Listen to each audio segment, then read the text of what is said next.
Imagine waking up in a world where you're not the predator, you're the snack. 350 million years ago, Earth belonged to creatures that would make you question whether nightmares can become real. Car-sized insects, dragonflies bigger than hawks, scorpions that hunted like lions. And all of this happened because the planet literally manufactured monsters through a single element, oxygen. But one day, violently and irreversibly, this empire collapsed. Some shrank until they became shadows of what they were. Others vanished as if they'd never existed. And the cause? It's not what you think. Researchers from the University of California analyzed over 10,000 fossils spanning hundreds of millions of years. The conclusion shattered everything we knew. Climate wasn't the only killer. Something began devouring the giants. And when you discover what these hunters were, you'll rethink the entire history of evolution. But first, I need to show you how the air itself conspired to create these living swampy forests stretched as far as the eye could see. Ferns grew like skyscrapers, horsetails competed in height with modern buildings. The Carboniferous was the playground of invertebrates. But these weren't normal insects. They were armored biological tanks that redefined the limits of what was possible. How did evolution allow this? The answer is literally in the air you're breathing right now, just modified to the extreme. In that bizarre world, trees died but didn't rot, zero decomposition. They simply sank into the swamps and stayed there, stacked layer upon layer for millions of years. Why? Because bacteria hadn't yet evolved the ability to break down wood. So these plants absorbed CO2, spat oxygen into the atmosphere, died, and the carbon stayed locked underground forever. That's what coal is made of. By the way, the result, oxygen skyrocketed to an impressive 35% of the atmosphere. Today, we breathe a measly 21%. Want to understand the chaos of this? In a Carboniferous storm, a single lightning strike transformed entire forests into blazing infernos instantly. Even waterlogged wood exploded into flames with a ridiculous spark. The planet was a walking oxygen bomb.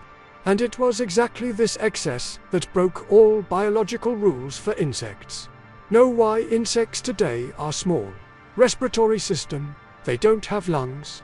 They use trachea, tiny tubes that deliver oxygen directly to tissues. In today's air, the bigger you get, the harder it is to oxygenate your entire body. But when you have 35% oxygen available, game over for restrictions. Nature unleashed the leash and let insects grow without physiological limits. Today, you come face to face with a 12-inch centipede and jump out of your chair.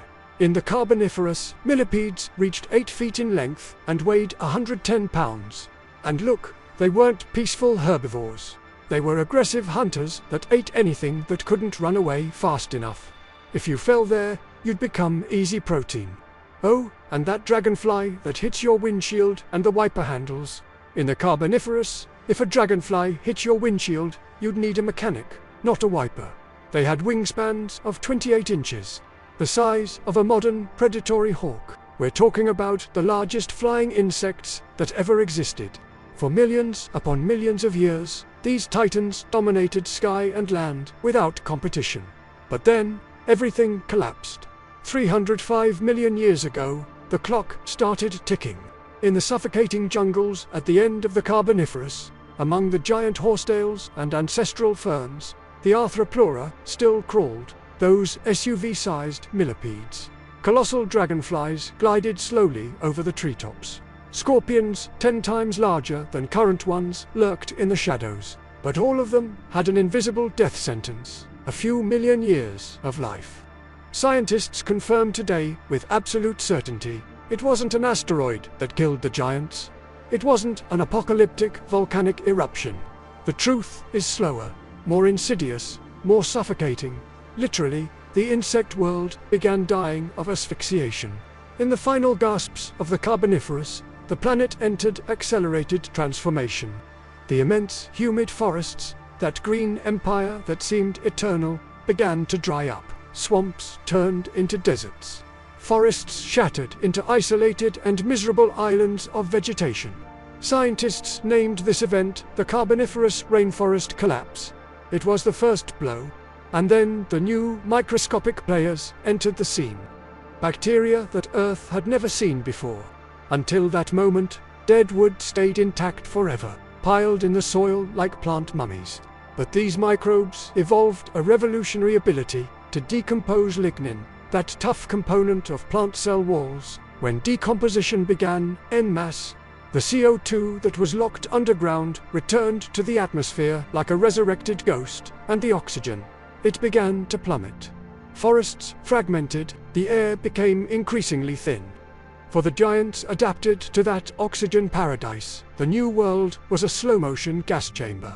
In the middle of the Permian, a period that began 299 million years ago and lasted a surreal 50 million years, oxygen plummeted to 22%. Almost what you're breathing now. For a giant millipede or a colossal dragonfly, this was a death sentence. But the war for survival didn't end all at once. Some stubborn species held their ground. One of these warriors was Meganeuropsis periana. Even with the air getting thinner, this aerial predator reached 17 inches in body length and an impressive 28 inches in wingspan. She was the last of the sky giants. But with each passing million years, the situation worsened. Oxygen kept falling. Climate changed. Ecosystems collapsed like dominoes. Even the most resilient began to yield. Among the last to fall were the Paleodictyopter, ancestral masters of gliding flight with strange 6 wings. They achieved wingspans of up to 22 inches, placing them among the largest flyers in history. They were among the most evolutionarily successful giants. But then came the blow nobody expected. The plants betrayed them. For millions of years, the Paleodictyopter were perfectly calibrated for their world. They had complex piercing and sucking mouthparts, feeding on sap, spores, and pollen from ferns, club mosses, seed ferns, and primitive conifers. Good life. Until, at the end of the Permian, between 260 and 252 million years ago, the flora entered total collapse. Ancient conifers disappearing. Giant ferns vanishing. Seed ferns extinct. Scientists believe the culprit was increased CO2, which made plants less nutritious. In place of the ancient vegetation, new drought-resistant species took over. But they didn't offer the food the Paleodictyopter needed. To tie to the dying flora, unable to adapt, they vanished along with it. But wait, because this isn't even close to the most shocking part. Here comes the mystery that intrigued scientists for decades. Even when oxygen rose again millions of years later, the giant forms never returned. Why the hell not?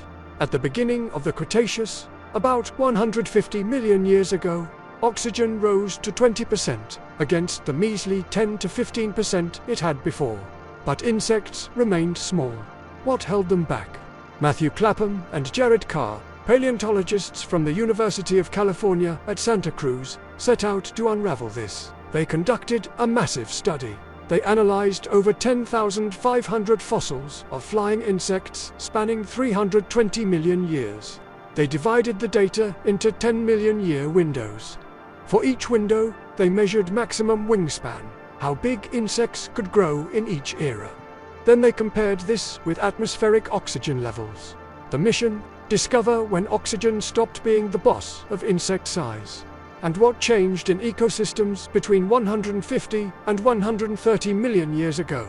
The results confirmed, during the first 170 million years, flying insect size was tied to oxygen. More oxygen equals bigger insects. Less oxygen equals smaller insects.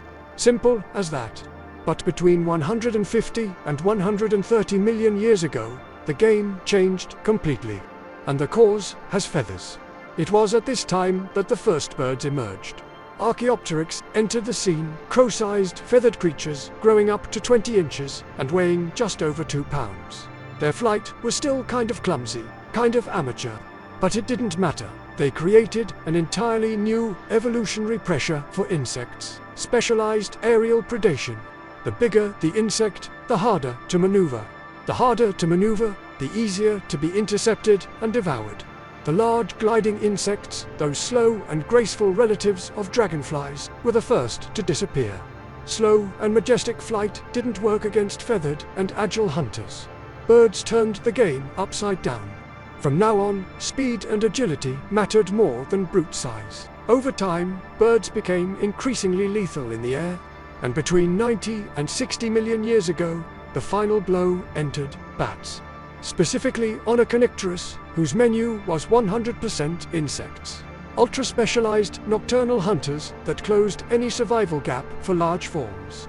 The data revealed something devastating. In the last 100 million years, oxygen has remained stable around 21%.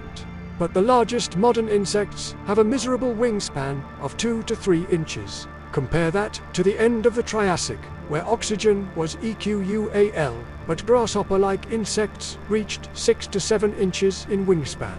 The difference? Back then, there were no aerial predators. Insects could afford to be large. Later, with birds proliferating, predatory pressure began crushing size, even with identical oxygen. John Harrison, evolutionary biologist at Arizona State University, sums it up. The findings strongly support, though don't prove 100%, that the emergence of birds and then bats became the main factor limiting flying insects today. It's not just oxygen, it's predation. Scientists are absolutely certain the extinction of the giants was a staged execution that took millions of years. First blow, tropical swamp forests disappeared. In their place emerged fragmented, isolated groves with poor vegetation. Food became scarce. Second blow, bacteria learned to decompose wood and release CO2. Atmospheric oxygen plummeted. Oxygenating giant tissues became impossible. Insects began to shrink. Many species went extinct. Third blow, birds, active predators that hunted insects and competed for food. It was the final knockout, the empire of giant insects that prospered 350 million years ago was dead 200 million years later. Only tiny descendants remained crawling beneath our feet. But there's a detail that continues to torment paleontologists. Even with current oxygen levels, if there were no predators, ancient insects could be several times larger than modern ones. Gigateton vulgaris, from the end of the Triassic, proves this. A giant, praying, mantis-like insect with a 16-inch wingspan. This fact leads scientists to suspect that predatory pressure, not oxygen alone, is the main limiting factor today. Of course, the absurd sizes of the Carboniferous would be impossible without oxygen-rich air. But without natural enemies, modern insects could probably grow 2 to 3 times more than they are. At the same time, if those ancient giants were transported to our world today, their fate would be horrible. First problem, lack of oxygen. Bodies would begin suffocating instantly. The largest wouldn't survive an hour. The smallest, even holding on a bit, wouldn't last much longer. Our climate is too dry and unstable, and the number of predators too high. Imagine a giant Polyodictyopter butterfly from the Carboniferous appearing here now. Oxygen deprivation, unknown plants, arid atmosphere, predators everywhere. Can't envy that. But would you fare better if thrown into their world? The answer will terrify you. You materialize in the middle of a swamp where every step is a battle. The dense, oxygen-saturated air seems energizing at first. But after a few seconds, your head spins. With each passing minute, you get worse. This brutal level of oxygen is pushing your body into hyperoxia, pure oxygen poisoning. In this world, you're not in charge of anything.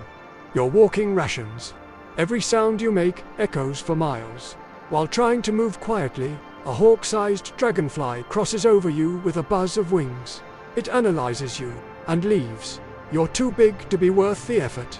Your vision begins to darken. Nausea rises. The oxygen is slowly poisoning you.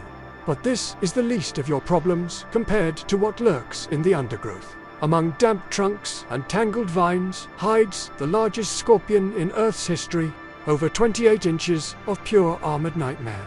And it saw you. This monster has 2 pairs of eyes, giving surprisingly good vision, but it's not interested in you as food. It hunts smaller arthropods, mollusks, amphibians, and reptiles. To it, you're a threat, and it's ready to eliminate threats the second you get closer. Armed with a curved tail and venomous stinger, one sting is enough to take you out. From the other side of the forest, Pushing through foliage, a crocodile-sized millipede crawls in your direction. It's an omnivore. Doesn't care if you're prey or predator. It'll be happy just with the fact that you stop moving. It'll start the feast as soon as the scorpion finishes its job. Things are terrible for you. Your condition worsens. Up above, giant dragonflies buzz non-stop, vibrating the air. And the forest shadows harbor the silence of those who want to kill you and those who just want to eat you. Maybe you think about hiding near the water. Worst possible decision. In the swamps and channels reigns Orthocanthus, an ancestral predator whose adult form reached 10 feet in length, almost the size of a great white shark. Fast, agile, actively hunts. If it hasn't noticed you yet, it's a matter of time. And even if you escape it, another danger waits. One of the first sharks to evolve, Orthocanthus, with its bizarre anvil-shaped dorsal fin, this 6-foot predator would see you as prey and attack first. In this world, everything conspires against you. Oxygen slowly destroys your body. First, the nervous system, then breathing, then circulation. It's not a quick death. The poisoning is slow and agonizing. But the truth, you won't survive long enough for oxygen to kill you. Something will get you first. Like the giant scorpion, being in this world would be worse than any nightmare. The kingdom of giant insects was one of the most fascinating and terrifying chapters in the history of life on Earth. A world where size was absolute power, where oxygen fed living monsters, where death lurked in every damp shadow.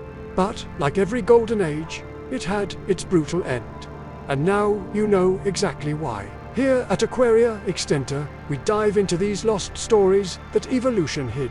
If you enjoyed learning about the true owners of the planet before the dinosaurs, drop that like, subscribe to the channel, and hit the bell. Because there are many more bizarre and terrifying creatures waiting to be discovered.